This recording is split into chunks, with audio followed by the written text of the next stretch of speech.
The Africa of today is not the Africa of yesterday. For decades, the continent was locked into a role chosen by the West, supplier of raw materials, feeding the rest of the world while remaining poor itself. For years, many African leaders accepted that fate and played along. But now, a new generation is rejecting that script. They are saying no to exploitation. No to the endless extraction that leaves Africa with nothing, and some have gone further by banning the export of raw materials outright. For the first time, the world is being forced to deal with Africa on new terms. The question now is, which countries are leading this rebellion? And is it truly enough to end the cycle of exploitation? For decades, the West has operated under a single assumption, that Africa would forever remain the continent that feeds the world's industries, a place where cheap raw materials flow endlessly outward, fueling prosperity everywhere but at home. Oil, gold, uranium, lithium. Africa's soil has been dug, drilled, and stripped to supply the very foundations of modern civilization. Think about it. The smartphone in your hand, the car in your driveway, the computer on your desk, even the massive industrial systems powering entire nations, all of them were built on the back of minerals taken from Africa. Without Africa's resources, the global economy would look very different. And yet, the people who own this soil have rarely been allowed to enjoy its benefits. For decades, the West dug and exported, while Africa remained poor. The silent engine of the modern world, the minerals beneath African ground, kept turning, but it powered someone else's machine. Sadly, while the rest of the world has enjoyed the benefits of this progress, Africa has been left behind. The continent that supplied the minerals was denied the rewards of innovation. It is the only region that has lagged in technological advancement, forced to depend on the West for the very technologies built with its own resources. For decades, this has been the status quo. Africa provides, the world consumes. Africa extracts, others innovate. The continent remains dependent on products made with its own wealth, shipped out raw, then sold back at a premium. But now, a new chapter is opening. The world is preparing for the fourth industrial revolution, a revolution driven not by oil or coal, but by green energy. And once again, the eyes of the world are turning toward Africa. Why? Because the minerals that will fuel this new age lie beneath African soil. Lithium-rich rocks in Zimbabwe, vast cobalt reserves in the Democratic Republic of the Congo, manganese, graphite, and rare earth elements scattered across the continent, each one vital for clean energy technologies, from electric car batteries to solar panels to wind turbines. The global shift away from fossil fuels is accelerating, and with it, Africa is becoming the most sought-after player in a race the world cannot afford to lose. But instead of simply responding to the surge in demand by exporting more, a few African nations have decided to take a stand. They have drawn a line in the sand and said no to raw material exploitation, no to a cycle that has kept Africa poor for generations. One of these countries is Ghana. Under the leadership of newly elected President Mahatma Dramani, Ghana has rewritten the rules of its gold industry. For decades, the sector was dominated by foreign companies. They shipped raw gold out of Ghana, processed it abroad, and turned it into jewelry, pocketing enormous profits. Meanwhile, Ghanaian artisanal miners were left with almost nothing. That story has now changed. The government has introduced a new law banning foreigners from buying or selling gold directly from local artisanal miners. Instead, a new state-controlled entity, Gold Bod, has become the sole buyer, seller, and exporter of all gold produced by the artisanal and small-scale sector. Foreign companies have not been expelled. They can still apply to purchase gold, but only through Gold Bod. No more middlemen, no more unregulated profit streams. Their activities are now tightly controlled and monitored by the Ghanaian government. The message is simple but powerful. Ghana will no longer allow others to get rich while its own people stay poor. But perhaps the most powerful part of Ghana's new law lies in one clause. Foreign companies are now required to refine part of their gold inside Ghana, and that changes everything. For the first time, Ghana is not just exporting raw gold, it is capturing the value that comes with refining it. The profits, the jobs, the technology. These benefits are finally staying at home. In just a few months, Ghana has earned more than $3 billion under the new system. Incredible progress for a sector that once bled wealth to outsiders. But Ghana is not alone. Across the continent, others are following the same path. Take Uganda. In 2021, the East African nation shocked the world, especially the global coffee industry, by announcing a ban on the export of raw agricultural products, including tea and coffee. Uganda is Africa's leading coffee producer and one of the largest in the world. Yet for decades, farmers earned only scraps. Here's the math. Ugandan farmers sell raw coffee beans for about $2.50 per kilo. That price is dictated not in Kampala, but by global commodity markets.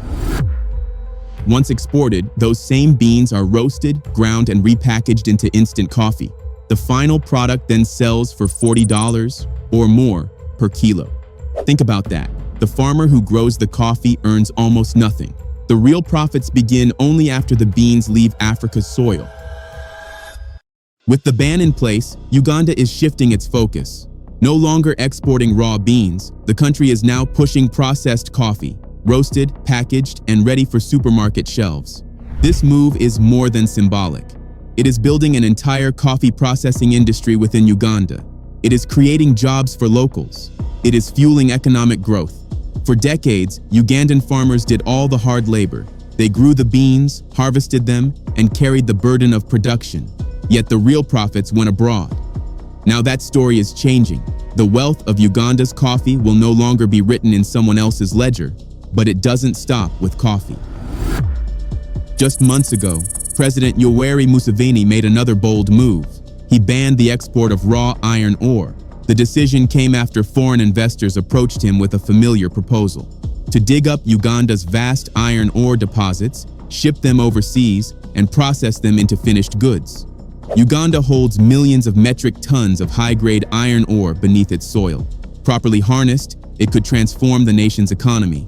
But under the old system, it was the foreigners who reaped the rewards. They wanted to ship out raw ore, refine it abroad, and then sell the finished products back to Ugandans at a price far higher than the raw material itself. This time, the answer was no.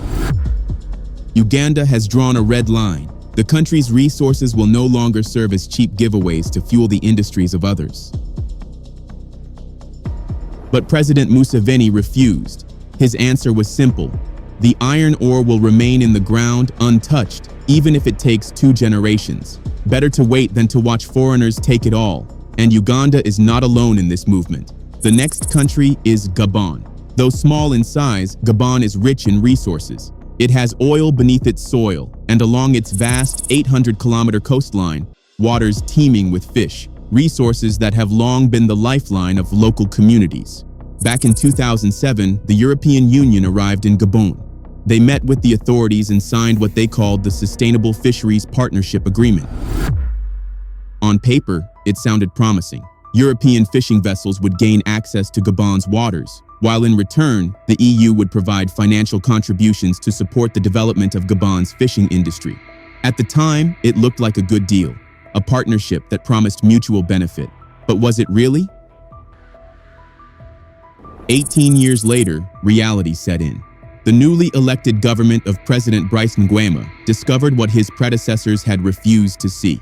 The so-called partnership with the European Union was a mistake, a costly one. Because nearly 2 decades after signing the deal, Gabon's fishery sector had not developed. Instead, it had collapsed. Local fishermen now struggle to find fish, forced to sail farther and deeper into the waters just to make a catch. And the worst part? Gabon, with its massive 800-kilometer coastline, still imports fish from Europe to feed its people. Think about that. A nation blessed with abundant seafood, yet dependent on Europe to meet its seafood needs. Ridiculous? President Brice Nguema thought so too, and that's why he tore up the agreement. The EU's access to Gabonese waters is over. Now Gabon is turning inward, determined to rebuild its own fishery sector, to feed its own people, and to reclaim what should have never been lost. Meanwhile, Europe is left scrambling to secure seafood supplies. And France? France is struggling too, but for another reason. Because Niger, its former colony, has banned the export of uranium. You see, France's lights depend on Africa's soil. Nearly 70% of France's electricity grid runs on nuclear power. And for decades, The fuel that kept those reactors alive came from one place, Niger. This arrangement wasn't an accident. It was born out of a colonial pact, signed just before Niger's independence. A deal so lopsided that it locked Niger into supplying its wealth while France reaped the rewards. Through this pact, France established its giant uranium company, Orano, right in Niger. The company was granted the privilege to mine and ship uranium straight to France. Year after year, successive Nigerian governments kept the arrangement alive, trading away the country's most valuable resource at cheap prices in exchange for promises of security and financial aid. The result? Orano became the king of Niger's uranium, the sole producer, controlling nearly all the key mining sites, feeding France's reactors, while the people of Niger, the true owners of the resource, remained in the dark, with one of the lowest electricity access rates in the world. At one point, Orano made a promise. The French company vowed to transform Arlit, a small town near one of its uranium mines, into a mini Paris, a shining example of development, but that promise was a lie. Today, Arlit is a ghost town. The soil is poisoned, the rivers are contaminated. Harmful uranium waste was dumped carelessly into the land that once sustained its people. And the cost? Generations of suffering. Reports say most residents still battle with strange illnesses, diseases caused by drinking the very water their ancestors once trusted, a community sacrifice so France could keep its lights on. But that era is over. Thanks to Niger's new military leadership, France's unrestricted access to uranium has ended. Under direct orders from the president, Orano's mining permit has been revoked. In other words, Niger's uranium is no longer flowing to France. The monopoly has been broken. And now, for the first time in decades, Paris is scrambling to find new suppliers, paying higher prices with no guarantee of the steady supply it once took for granted. Next on this list is Guinea. In 2025, its president joined the rising wave of African leaders determined to take back control of their resources. Guinea is no small player. The country holds the largest bauxite reserves in the world, an estimated 7.4 billion metric tons. It is also the second largest producer, supplying nearly 20% of global bauxite exports. And yet, for decades, the industry has been dominated by foreign companies that grew rich, while the people of Guinea remained poor. But that era is being challenged. In a move that shook the global aluminum industry, the country's military leader, Colonel Mamadi Doumbouya, revoked more than 51 mining licenses. The decree targeted concessions across 5 strategic minerals: bauxite, gold, diamonds, graphite, and iron ore, granted between 2005 and 2023. Guinea will no longer be a playground for unchecked foreign exploitation. According to the authorities in Guinea, this drastic move had one clear reason: non-compliance. Foreign companies had failed to honor the very agreements that gave them access to Guinea's resources. Here's how it works. When a mining company enters a country, it signs a deal. In exchange for licenses to exploit resources, the company promises to invest in development, build schools, hospitals, roads, create jobs, protect the environment. On paper, it looks like a fair exchange.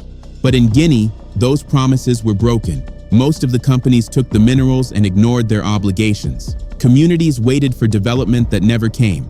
The profits flowed abroad, while the people remained trapped in poverty. And this is not unique to Guinea. Research shows the pattern repeats across Africa. Foreign companies extract wealth, grow richer, and leave behind little more than scars on the land. This is why Guinea acted. By revoking 51 licenses, the government sent a warning. The era of empty promises is over. From now on, those who want access to Guinea's resources must keep their word or lose their privileges. It was not just about punishment, it was about protection, protecting resources, protecting sovereignty, and ensuring that the people of Guinea, not just foreign shareholders, benefit from the wealth beneath their soil. Mozambique is the next African country that has decided to take its destiny by force. In 2017, its government made a bold and historic call: no more exporting raw timber logs. Why should Mozambique continue fueling the economies of foreign nations while its own people remained poor? For decades, Western companies had enjoyed a sweet deal. They bought raw timber at low prices, shipped it overseas, and transformed it into expensive, high-end furniture, chairs, cabinets, flooring, all made from Mozambican wood but sold in European showrooms for massive profits. Meanwhile, back home, Mozambique earned only scraps. It provided the raw materials, the labor, and the land. Yet the wealth created from its timber never touched the lives of ordinary Mozambicans. That story has now changed. Since the ban, Mozambique has gone from being a supplier of logs to a creator of value. The rules are clear. If you want Mozambican timber, you don't buy logs. You buy furniture, flooring, and plywood crafted in Mozambique by local workers in local factories. Products that generate jobs, pay taxes, and strengthen the economy. Foreign companies, of course, were quick to voice their frustration. They complained about rising costs, limited access, and fewer sourcing options. But for Mozambique, this was the price of sovereignty. No longer will outsiders strip the land bare while the people remain poor. The results speak for themselves. The timber ban has sparked a budding industry at home. Jobs have been created. Factories are running. Local businesses are growing. And for the first time, Mozambicans are seeing the benefits of their own resources. Mozambique has proven an undeniable truth. Africa doesn't have to stay trapped in the role of raw material supplier. Its resources can fuel its own industries, create its own jobs, and build its own future, if only its leaders are bold enough to say no more. Namibia is also following a similar pattern with its ban on lithium exports. Lithium has become the new gold thanks to the current rush by automakers to build electric vehicles. As one of the countries blessed with abundant lithium, Namibia has decided to take advantage of this rush by putting on a pause on its lithium exports. Instead of allowing its lithium to be shipped off raw and cheap, Namibia has decided to add a restriction saying, "If you want our lithium, you are going to have to invest here on our terms." In simple terms, any company interested in Namibia's lithium will have to build a processing factory in Namibia. This is a smart move, and it reflects the government's decision to not watch from the sidelines as the world transitions to green energy. Western tech giants and automakers who once relied on Namibia's low-cost, high-grade lithium are now left with two choices: find a new source or partner with Namibia. Right now, it's not clear what these companies will choose, but either way, Namibia gets to protect its resources. Just like Namibia, Liberia is also following a similar trend. In 2023, the president of Liberia, President George Weah, issued an executive order number 124 banning the exportation of unprocessed natural rubber. Now, this news is a big one, and it is controversial because rubber is the most important export commodity in Liberia. In fact, Liberia is Africa's largest producer of rubber, so this means that Liberia's economy is heavily dependent on rubber. However, according to the president, the rubber sector of Liberia has been greatly affected by abuse, misuse, and theft over the period. Therefore, to curb the situation, the government believes that further strategy is necessary so that proper policies can be developed and an appropriate institutional and regulatory framework can be established to curb retrogression, sustain the development of the industry, and stimulate growth. Malawi has also imposed a ban on its major export. Unlike Liberia, whose major export is rubber, Malawi is a country in southern Africa blessed with significant mineral deposits including uranium, rubies, and sapphires, and its major export is gemstones. In February 2025, the authorities of Malawi announced that it had frozen exports of gemstones and precious minerals. The government also revealed that it has stopped issuing new mineral export licenses while it reforms the way the sector is administered. The reason for this is that it has yet to benefit from its significant resources. Like most African countries, Malawi's mining sector is largely dominated by foreign mining companies. However, these companies have ripped off Malawi for decades thanks to the unfair contracts signed between them and the authorities in Malawi. These contracts ensured that the companies maximized benefits to the detriment of Malawi. In recent years, Malawi, a net importer, has sought billions of dollars in unpaid taxes and royalties from foreign companies. All of this is why the Malawian government decided to make this move. Clearly, all these countries have begun to take control of their resources. The truth is, this is how industrialization begins. If every African country can take this initiative and start processing its minerals into a finished product in their country, the path to industrialization would begin. What are your thoughts? Let us know in the comment section below. Don't forget to like this video, drop a comment, and subscribe to our channel.